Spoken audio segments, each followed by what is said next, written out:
As a chinoiserie artist, I get asked all the time how to pronounce chinoiserie. So say it with me, shin-waa-zuh-ree. And fun fact, this word actually did not originate in China, but in France. Welcome back to Oh So Lovingly, where life imitates art, discovering the beauty in the everyday with whimsy and elegance around every corner. Today I'm sharing with you some of my research on the history of chinoiserie, and I'm showing you how to make an entire chinoiserie painting from start to finish. I'm so happy you're here. Comment where you're watching from. This week we are going on some exciting outings to my favorite places like the farmer's market and the antique store. We have some new things in the closet, which I can't wait to try on for you and soak up all of the beauty in the world. And I'm bringing you to the antique stores that I love to get the most ideas from, all while looking for the beauty of the world slower and more intentionally, because there is beauty all around us. The word chinoiserie refers to a decorative style in Western art, furniture, and agriculture, especially in the 18th century, characterized by the use of Chinese motifs and techniques. The popularity of chinoiserie really started in Europe.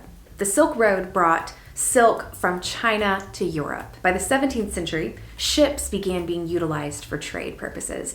So, with Europe's growing demand for silk and now tea, China used porcelain as their packaging, ballast if you will, to anchor the goods in these ships. Something that looks a lot like this would be used to transport spices and salts and ginger. It wasn't until they arrived in Europe that they began to be called ginger jars. So this strange new porcelain introduced Europe to an entirely new culture and visual language, depicting a world with unfamiliar architecture like the pagodas and fantastical beasts like dragons. The fascination Europe's elite had with the mysterious East only grew, and as a result, Chinese wallpapers began being produced for Europeans. Imagine shipping it across the continent. Like, the expense matched the excitement. In fact, one of my favorite chinoiserie artists in the world is a British gentleman named Rex Whistler. He made the most whimsical paintings and chinoiserie murals, some of which are still on display today in London. And it is no wonder that chinoiserie is still in style today.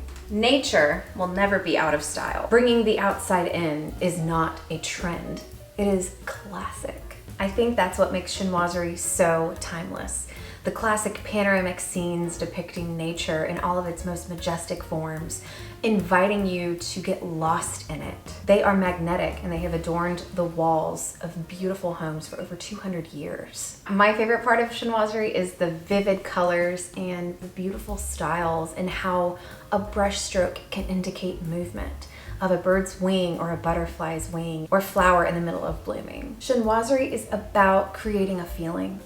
And to me, that feeling is happiness and light and joy and whimsy. But we can't talk about chinoiserie without talking about maximalism. Chinoiserie and maximalism go hand in hand. This can be found even farther back in history in the Baroque and Rococo periods with their elaborate art and ornate styles. This just dripping architecture, art, and design. So then toward the end of the 18th century, when wallpaper was invented, Victorians wanted to show off their wealth by displaying these treasures throughout their home. Now there's a place called the Royal Pavilion in Brighton. This is a beautiful example of right around that time period when chinoiserie was becoming popular, when wallpaper was invented, and then when maximalist style all converged. This place is one of the main sources for modern day maximalism. In fact, when it came time to renovate Buckingham Palace, Queen Victoria reused some of the Chinese pottery that was at the pavilion in Brighton. And that is how the yellow drawing room came to be. If we fast forward to today,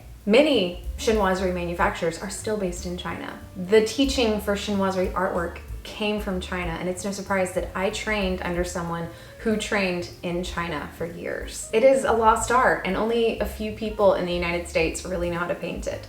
I'm honored to be one of the few, truly. It brings me so much joy to paint chinoiserie. I often joke that painting chinoiserie heals the nervous system, and having chinoiserie in your home just gives you so much joy. It's one of my greatest joys to create chinoiserie wallpaper, fabrics, and art panels that you can bring into your home. In fact, come with me to the studio where I'm working on some very exciting projects, and I will show you how chinoiserie art comes together. Today, I'm so excited because I'm going to be working on a new triptych of panels. Now, if you are unfamiliar with chinoiserie art, a lot of times you would call something like this. This is my Le Jardin prints. This is a diptyque because it's 2 parts. A triptych is 3 parts, and I am working on a very exciting triptych inspired by my bamboo. I love just bamboo, and I think why I love bamboo so much is it's so calming to paint, first of all, but second of all, I grew up with a bamboo forest in my backyard, like a giant bamboo forest. So I played among bamboo as I was young, and it was just so magical to be among the bamboo. And so I loved painting this. I gave it a little aging element at the back. That's something I'm so excited to show you today, how a chinoiserie panel comes to life. This is so exciting. So the technique that I use to age a painting, make it look like it's lived 1,000 lives, is done with a sea sponge. It's so simple. When I figured this out, I was like, how have I not known about this? But we are going to get working on some very exciting panels. By the way, I got a haircut recently and I'm loving it so much. I'm loving it so much. I know I've talked a lot on the channel about like how I felt like my hair for a long time was an awkward length, and I'm tricky because I flip my hair on either side just going throughout my life. So I flip it on both sides of my face. And me and my hairdresser were just like having so much fun flipping it on either side and making sure it looked good on both sides. It feels so good to have just like a nice fresh haircut. I love it so much. I'm loving short hair more and more. Anyway, total tangent, but when I start a panel, I first sketch it out. I get an idea for the composition, then I start dyeing the silk. Now this is painted on paperback silk. So all of these things that we've talked about, the silk trade in China, they all converge, and chinoiserie paintings really are best done on silk. Like the blending is so effortless and beautiful, it just has to be on silk. There's nothing quite like it. So the first thing that I'm going to start doing is sketching out my panel. And I'm gonna bring you right over here because this is how I start all my panels. If you can see me, I'm very far away. I like to sketch out my panel idea. I put it on the wall so I can step back and come up and really study it. Now, this is the bamboo composition I really like. It's just wispy, it's going everywhere. And so I'm gonna start sketching out the bamboo for this panel. I'm actually gonna put this right here so I can look at it. And for my sketching, I use a pencil and an eraser. It has to be separate because a separate eraser just does a cleaner job. So let's start sketching out the bamboo.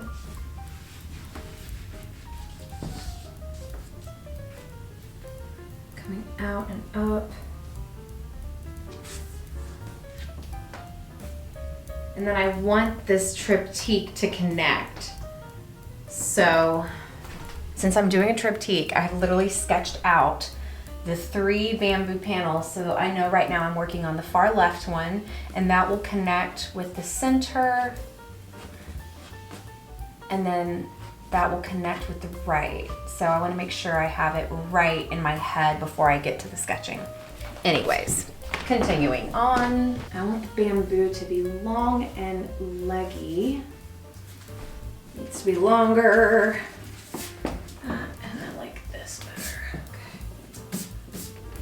I hope y'all didn't think I was gonna paint in that gorgeous Gretchen Scott dress. No. I put on my favorite black sweater set by 𝑐𝑷𝑬𝑵. So I've sketched out the design, and I wanted to also show you here on my iPad how everything starts. Everything starts on the iPad, because it's the best way for me to test the colors and see if I really want to stick with what's in my head, if I like it. And good news, I love it. So this is the color example. Let me show you, if I zoom out, you can see the very, very messy sketch of like the way I want the leaves to go and how this triptych is going to fit together in all 3 panels. Chinoiserie art takes time, but I do have 3 weeks to finish this project. I always try to subtract a week, so my goal is to have it done in 2 weeks because I want to plan for the worst, hope for the best. I always test my panels first on a smaller scale. Now this is going to be kind of fun for you to see, but the panels behind me were first tested out on a miniature piece of silk paper like this. So this was my initial test painting before these were born, these panels were born. So this just helps me get my mind right, get ready to go to the large silk. The silk is an expense, I will just be honest. So I always like to do a test run on a piece of paper. So I am going to mix my paint. I've already done the background color. It's gonna be a beautiful light blue-green color. I love a blue-green. It just is so healing. Something about blue-green just reminds me of being at the beach and looking at the beautiful water. And I think that the blue background is just such a great blank canvas for anything chinoiserie. So I often do default to a blue-green background. What I just finished doing with this piece of paper is antiquing it. So I took a sponge, I give it a nice patina of age just to make it have the illusion that it has lived 1,000 lives, and it really does give it that extra charm. So we are ready to do the test painting, and this is why I love YouTube, because oftentimes I start a painting in one YouTube video and I finish it in the next. This is the nature of chinoiserie art. It's not quick. It's actually been quite an exercise for me in patience, to be honest, but I'm going to paint on this beautiful aged piece of watercolor paper the panel of bamboo that I am so thrilled to get working on. First, I'm gonna sketch it out and then we'll get painting.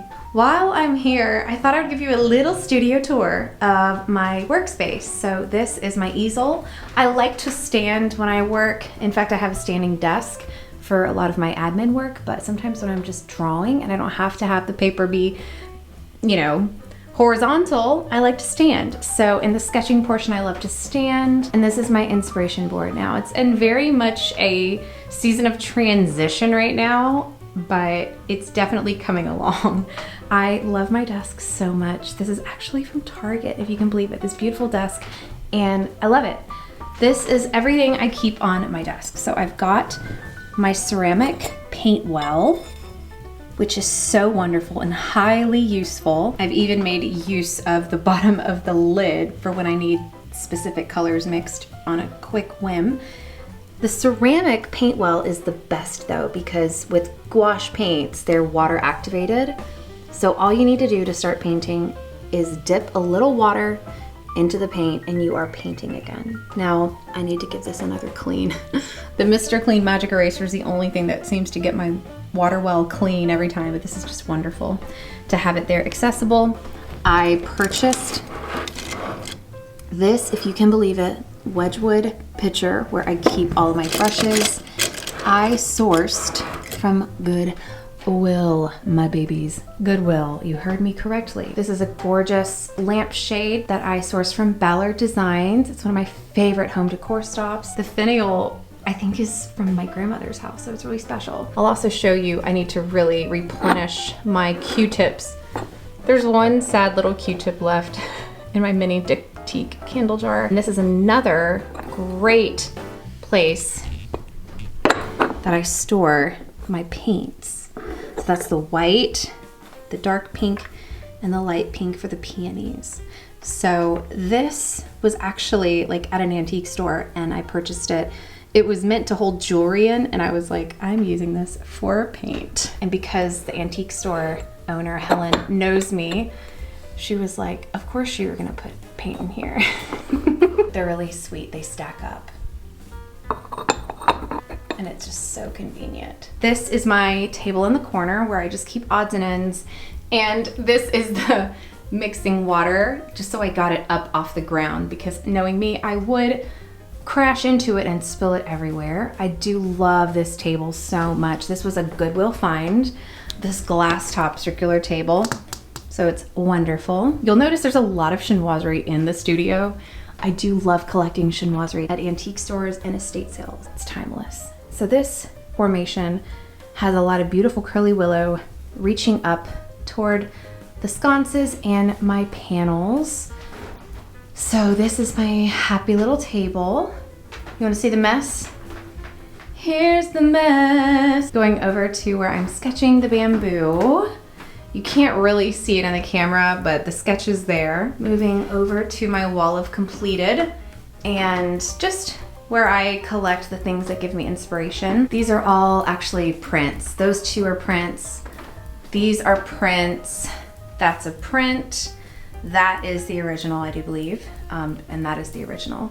So there's quite a collection over here. This is where I store all of my paints and all of my supplies. So that's my light board, a lot of paper in here. Sometimes it closes. A lot of, yeah, I mix my paint on paper plates, so I keep those because it's really hard to mix a good color. So once I do, I keep the colors I like. I know it sounds crazy. Some newspapers in there, and then my acrylic paints. So the acrylic paints are down there, and in Stefani, the swan, I keep my gouache paints. Yes, Stefani the swan, she's named after Gwen Stefani. These are the paints I use, Winsor & Newton Designers Gouache, and these paints are incredible. I cannot tell you how long they last. It is actually mind-blowing how long these paints will last.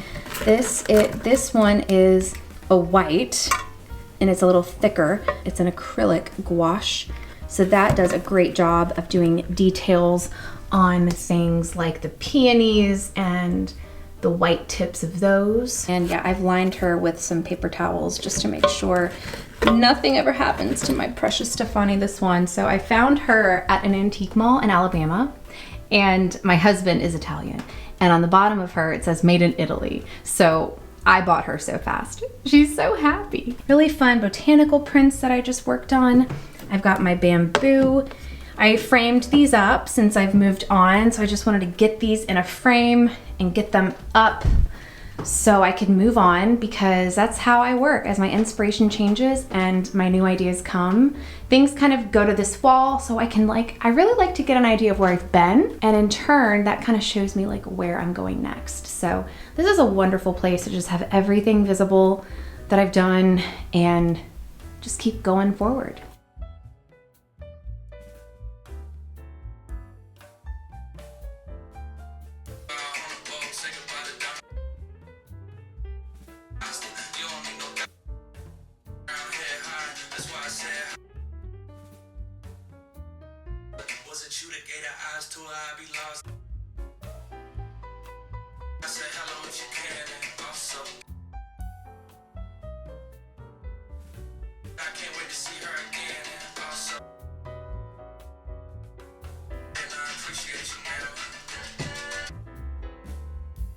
I also have to say how grateful I am for all of the artists in my life who have helped lift me up and give me advice. 2 years ago when I started teaching myself the art of chinoiserie, I had no idea what I was doing, no idea. And it was the help of so many women around me who are also artists, and they encouraged me to do things like make sure you paint every day and make sure you're mixing brown in with all your colors to make your colors look more realistic. And they gave me so many invaluable pieces of advice. And one tangible thing that I truly am so grateful for to this day is this easel. This is my friend's mom, who is an artist, and she would bring this easel out into the 30A down in Seaside in the beach, where she would go paint scenes. And once I started painting, she did not hesitate and gave this to me. I just really think that women supporting one another is the most powerful thing we can do. They say comparison is the thief of joy, and it truly is, because if you see another artist coming, if I see another artist coming up and they're asking me advice, I jump at the opportunity to help them. I don't see it as they're taking away from me, because no one else is like me and no one else is like them. So I'm just so grateful. I'm so grateful for all of the women, female artists, who have helped me get to where I am today. I literally couldn't do it without all of them collectively. So that had to be said. I always get asked, like, what do I listen to when I'm painting? Right now on my playlist, I'm listening to, and I love music. I'm a music snob, so you know it's gonna be good. The song I was dancing to earlier is Hello Miss Johnson by Jack Harlow. I've got Griff. Griff is an amazing singer-songwriter. I've got Raye. I love Raye, R-A-Y-E. You're gonna just love her so much. I've got Die Together by J. Cole, Tranquility by Jack Harlow, Jungle, and Doechii, Chapel Roan. Oh, Ari Lennox is another girl. She's a singer who I just love. In fact, I'm gonna listen to this next. I love her.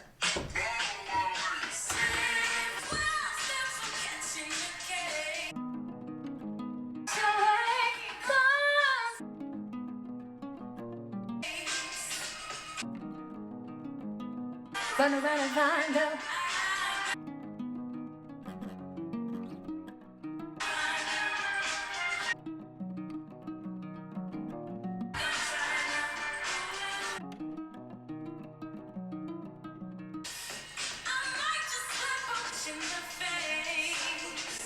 Also, when I get to this point, I switch from an eraser to putty rubbers.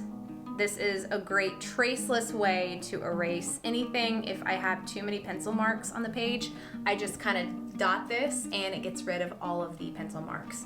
So after I have the base layer down, that's when this comes out, because that's when it gets harder to hide those eraser marks, if any come up. So this is very exact. And without further ado, we can actually start painting now. It's an amazing process getting a painting going. You really do have to take your time, because before you can even start, there's the background layer, there's the aging, there's the sketching, and then there's the paint mixing, and then you can paint. So what I'm doing here is laying the background bamboo.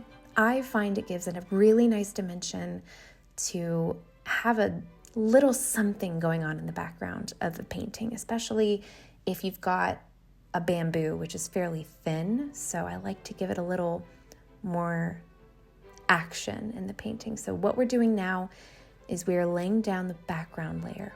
This bamboo is not going to have any shading. It's not going to have any details. It's just kind of there, and it really gives the painting a lot. And you'll notice the Chinoiserie method is, the least amount of brush strokes to paint an element and to blend. So this is the part where the bamboo really comes to life. I am blending and shading the edges of each bamboo little shoot.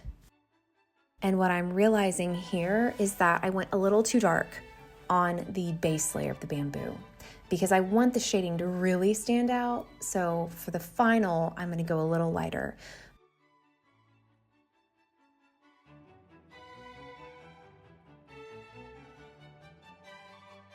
But now I'm doing the details on the bamboo, doing the little dots, just making it come to life.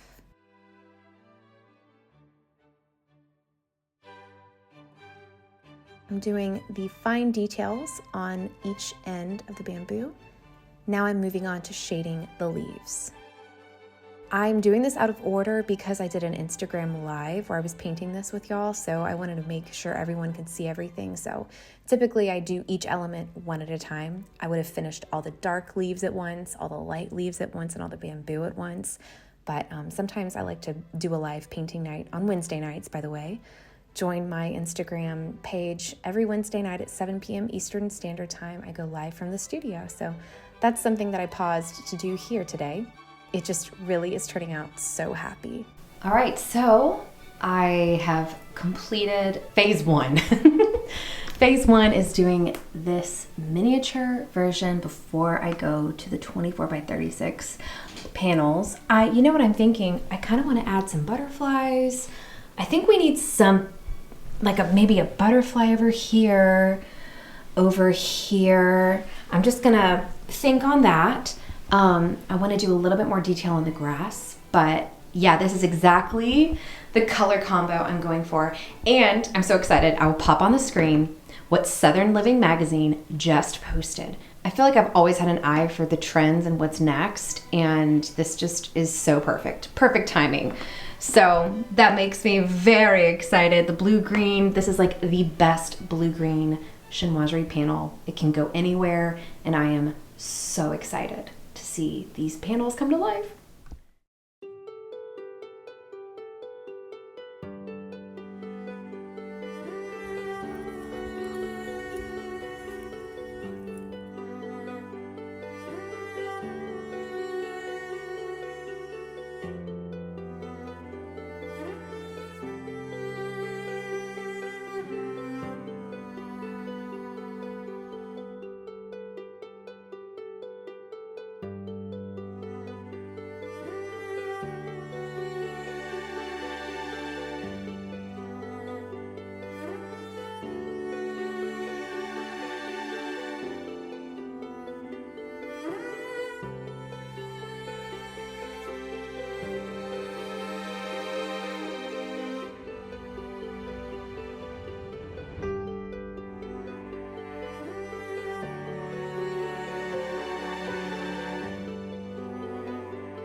Good morning, my darlings. Welcome to another beautiful day here in Atlanta.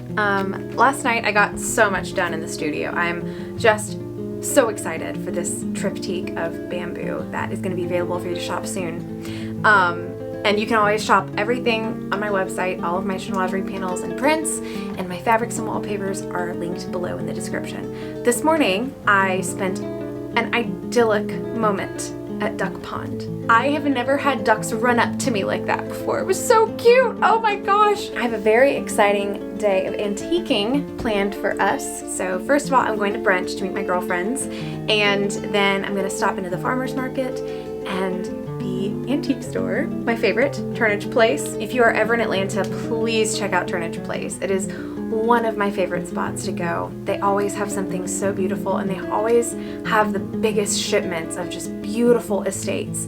So it's so much fun, and I cannot wait to bring you with me today. But first, I am wearing for the first time this new dress by Restore. Oh my gosh, this beautiful black little shell dress is divine. It's got like the racer back, and it's like silky and soft. I'm in love. There's pockets, first of all, and there's a gorgeous slit in the side. It is silky. It is like the most exquisite do everything dress. That's exactly what this is. It's the do everything dress. I'm obsessed with it. It is so comfortable, and I actually feel like this is the perfect dress to wear this time of year when you don't know what the weather is going to do from day to day, but you still want to be comfortable. And what I'm doing today for my little outing is adding this sweater by La Mer Village, and I actually love wearing this unbuttoned because it looks so structured and so purposeful. It is so nice, and then like the cute little putting the hands in the pockets right there is the perfect height for this cardigan, to put the hands in the pockets. So this is a look that I am going to have on repeat big time. I mean, can we just discuss the movement? It's beautiful. Like, this is an amazing dress. I'm obsessed with it. And this sweater is also great too, because I usually wear this sweater all buttoned up, but because the bottom of the dress is black, it's such a stark difference. I like showing the black up top. It's just so easy. It is so easy. Like, it's crazy. And also the colors of this sweater, I love the colors of this sweater. It just makes me happy, and it makes me feel like I'm manifesting spring. And I've worn it, like, I think I wore this in my last vlog. I love this sweater because It's anticipatory, I think, because of the beautiful blues and the pinks. It's like spring is coming, but I'm still cold. It's just a great sweater overall. And this dress, to be honest, like if you are gonna buy anything right now, get this dress. Here's why. Wear it with the sweater now and all summer. It's like my favorite. So I'm pumped to go see my girls for brunch. We are going to go to the Daily, and this is the bakery that inspired me to start baking sourdough because their bread is so good. I was like, do y'all sell starters? And they were like, yeah. So I started making bread because of them. It's amazing. So can't wait to bring you with me. Let's go see the girls. Welcome to the best breakfast in Buckhead. The Daily has locations in Inman Park, Buckhead, and off Howell Mill. So there are ample opportunities for you to check it out. I love their avocado eggs on toast. And then I had to pop into the farmer's market, the Floral Park Market to be exact. I truly love the way they style their store. It's just incredibly beautiful, and the topiaries sing to me. All of the packaging just gives me ideas. I love how it looks, like collectively. It's so strange. It's like you don't see markets like this anymore, and it's really special, and everything is local. That's what's so special about this. You know that the produce came from just around the corner, and they also import things from overseas, like Italy. They have a lot of Italian exports and pastas.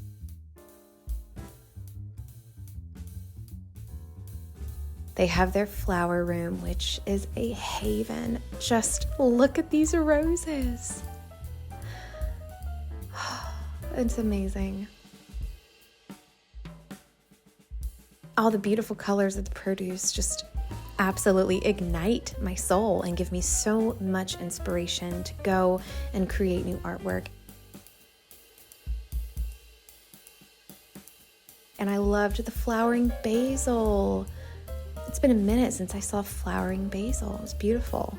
They have lots of tea products and amazing gift ideas. Like seriously, if you are hard pressed to find a gift for someone, just stop by the Floral Park Market. You're going to be spoiled for choice.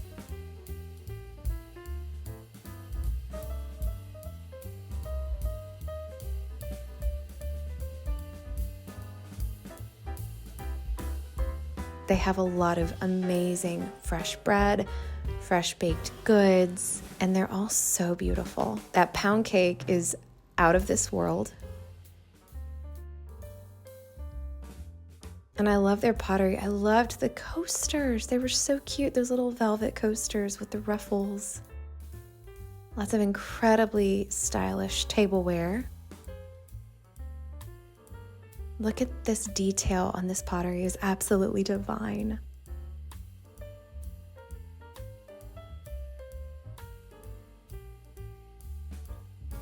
I love a 𝑫𝑬𝑗�ّ� vase.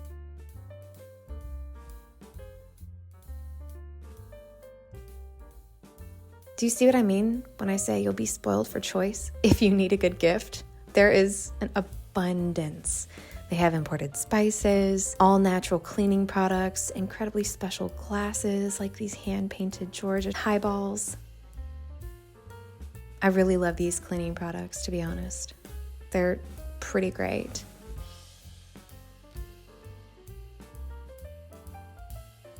This is the candle and soaps room, and look at the packaging. It's just so sweet.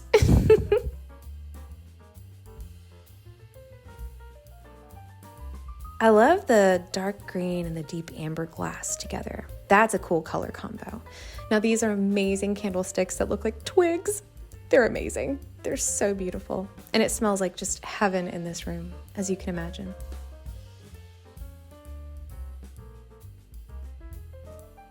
Those are the myrtle topiaries that I love them. I love them so much. Almost time. It's not time yet, but it's almost time for me to get us a new orchid. Then I walk down the street to Turnage Place, and my oh my. Look at these frames. I need them. I told myself I'm trying to be good because I just bought like a set of frames from Turnage Place. And I told everybody there, I was like, if these are still here when I come back, then I'll get them. But they were just stunning, stunning, stunning. Love all of their pottery and their brass. They had the most beautiful lot of gold gilded antique mirrors that I think I've ever seen before. I've said it before and I will say it again. If you're looking for a really ornate, beautiful mirror, do not go shopping. Go antiquing for it. Don't buy new, buy antique.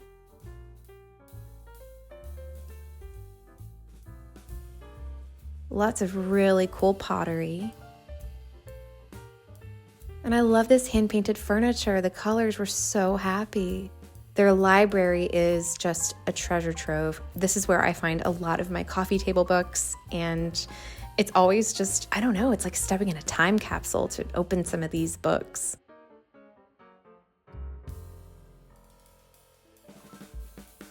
They had a lot of really cool desktop bugs, and I love the armoires, and they had the most beautiful sconces. I love the copper they have. They have an amazing selection of copper and teacups. Absolutely gorgeous collection of teacups. I can't stop myself. I didn't realize, y'all, that this collection was actually Wedgwood. This beautiful ivy set. I loved that. A really beautiful piece that I don't know where I would put it, but I want to find a place for it. It's so amazing. Brilliant green vases. It was such a happy collection in today. Okay, so I'm back from brunch and errands. It was such a wonderful morning. Our sweet friend gave us a very exciting announcement today, so we were just celebrating all of that. I am gonna have to turn around quick and get ready. We're going to a live taping of a comedy show tonight. I'm so excited. So I am really wanting to not take this dress off. I want to keep this dress on. I just never want to take it off. So I think honestly tonight what I'm going to do, I grabbed this. I'm thinking of this little bag for tonight, which would be so cute with my leopard coat. Hold. I changed my mind because look how cute this is. Ah! I love this jacket. It is so cozy. And it's so cute. Oh my gosh, this is adorable. Yes, this look, so cute. Oh my gosh, yay. I love this look. This is perfect because it might get chilly later on in the night. And if it does, I can put this on. But if it's not too chilly, I can just do this. Oh my gosh, I'm obsessed. This is so chic and classic and chill. I think that's what I like the most about it. It's chill. We're not going to anything super fancy. We're just gonna go out with our friends, and I love this so much. Oh my gosh, I love this look. Ah! Yes, girl. Okay, I will link everything. This is the Radley London alligator black croc bag that I adore. It is so perfect. I'm actually not gonna use the long straps tonight because I just think it'd be best in a big crowd to just hold on to her. So I'm just gonna do this tonight, but yay. I'm actually really excited about tonight because I went to school with Andrew Stanley's now sister-in-law and brother. So she was in AOPI with me, and she was his younger brother, so she was a couple, maybe 1 or 2 years behind me, but I'm really excited. So I think what's great is that my husband likes his style of comedy. He's kind of dry. He's like Nate Bargatze, which my husband just loves. So Steven really likes this guy, which is exciting. And I'm kind of going in this not knowing what to expect because I've never experienced his comedy before. But if Steven likes him, I know I'm going to love him. So I'm excited. So let's go to the Buckhead Theatre. Come along.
Okay, we're back home and I'm gonna get ready for bed. Tonight was so much fun.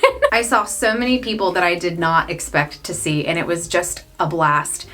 Andrew Stanley just did awesome, and I think Steven was like, that was one of the best comedy specials I've ever seen. And that says a lot coming from my engineer husband. So we had such a blast. I'm gonna do my nightly routine with you guys. And I have a new brand to tell y'all about. I'm actually thrilled about this. This is Angelica. Now this is a Korean skincare company, and oh my goodness, the ingredients, I'm absolutely floored. I'm so excited to try these products with you guys tonight. So we've got their Renewal Serum with Mandelic and Edelweiss. And this is their anti-aging cream with bakuchiol, seaweed extracts, niacinamide, and 5 ceramides as the skin barrier reinforcement. As the bakuchiol is the natural retinol alternative, and the seaweed extract is a nutrient-rich humectant. And these ingredients are all things that I've heard many times by just dermatologists when you listen to different dermatologists talk about active ingredients for your skincare to have. So let's get into the nightly routine. This is like truly my favorite part of the day, when I just take it all off and my skin is so excited about it. It's always so refreshing. I also use cold water for my skincare routine because hot water ages your skin. Fun fact. Isn't that fun? I know, it's like super sad. Pat my face off and ever like wipe. By the way, this wallpaper is my design. I hope you enjoy this happy little jewel box of a powder bath. This is my Chinoiserie trellis design, and I think it's perfectly applicable for this video because when we installed this wallpaper, I wanted it to match with the shower curtain. This is absolutely the happiest bathroom, and I love it in here so much. I will put the link to this wallpaper design below in the description box. This is also saying it's really good for visible correction of wrinkles, pores, and pigmentation. First pump.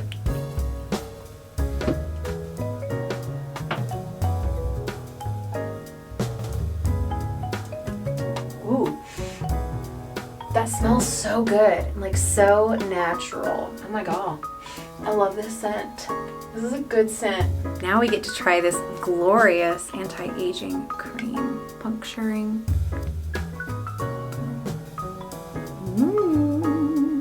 I like that. I like that a lot.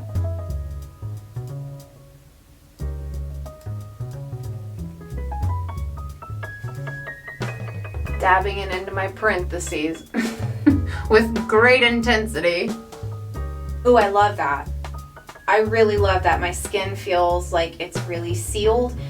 It feels like it's strong ingredients, like heavy lifting ingredients. So I can actually already feel, because there is a hint of exfoliant in this. It's the mandelic acid and antioxidants. Resveratrol resveratrol, that's incredibly good for you. And then rebalance with the squalene and the centella. So this is a heavy hitter right here. This I just adore for the anti-aging cream. It is so soothing and restoring. Oh my gosh. Check out, okay, so I'm gonna leave this linked in the description box for Angelica Skincare. This is one for you to check out if you need something heavy lifting and you like natural. This is amazing. All right, beauties, I will see you in the morning.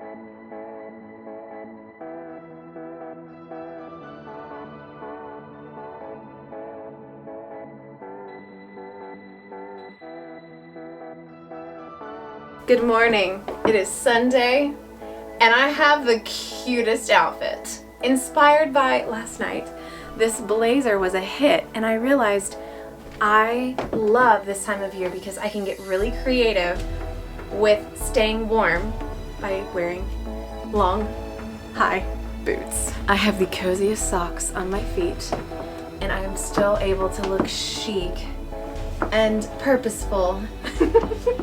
I love this dress. This dress is in Saison. It is a toile design that just is the happiest pattern that I've ever experienced in a dress in a very long time, actually. So I love pairing it with a really cute blazer that still feels like warm, but these shoes are something else. Fuzzy socks and still look chic. That is my goal this time of year. It's not going to be too chilly after this morning, after the frost of this morning wears off. What's the weather like the rest of the day? Oh my gosh, it's even getting to 70. So happy. I also finished 2 loaves of bread this morning, and I realized I need to write a blog on how I make my sourdough, because so many people are like, I have no idea where to start, and I didn't either, but I've got a system where I do the same thing every week, and it literally only takes a few hours once a week. Like, you don't have to feed it every day, you just feed the starter once a week, and I need to put this all into a blog. So I will put the blog in the description under this YouTube video because I think it's going to be so helpful, because I also love to gift parts of my starter. I love to gift starter to people and they love it, but a lot of times they're like, what do I do with this starter? I don't know what to do. I don't know how to feed it. And actually I have one of my dear friends, Alex, I'm going to shout her out because she had the most beautiful first loaf of sourdough. Look at this. I'm so proud. I literally could not, I was like, what? My first one did not look that good, but I'm so excited. So I want everyone to feel empowered to be able to bake sourdough because it's not hard. You don't have to use a mixer. There's not kneading involved. It's just so easy. So I'm gonna do a whole blog about it because I love it so much. I love having bread that I baked. Like, nothing else can compare. Here's when I realized that it was about a year ago that I realized bread that you buy at the store, not good. My niece, who is 2, who just turned 2, I like to bring a loaf to my mom and my sister every week. And when she was young, she used to love the sourdough and she would crave the sourdough, put avocado on it and eggs on it. So one time they didn't have a loaf. And my mom gave her like Nature's Pick, Nature's Wheat bread, whatever it is. This little girl, y'all, she takes the bread out of her mouth and puts it on the table as if to say, I don't know what that is, but it's not bread. From that moment on, I was like, oh my gosh, there's something really so primal about our bodies not having the right nutrients if we have store-bought bread. So anyway, I just love sourdough. It's really good for gut health and it doesn't spike your glucose, it doesn't spike your blood sugar. That's why I'm a big believer in sourdough. Total tangent there, but yes, I do have fresh bread. The house smells like heaven. So let's head out and go to church.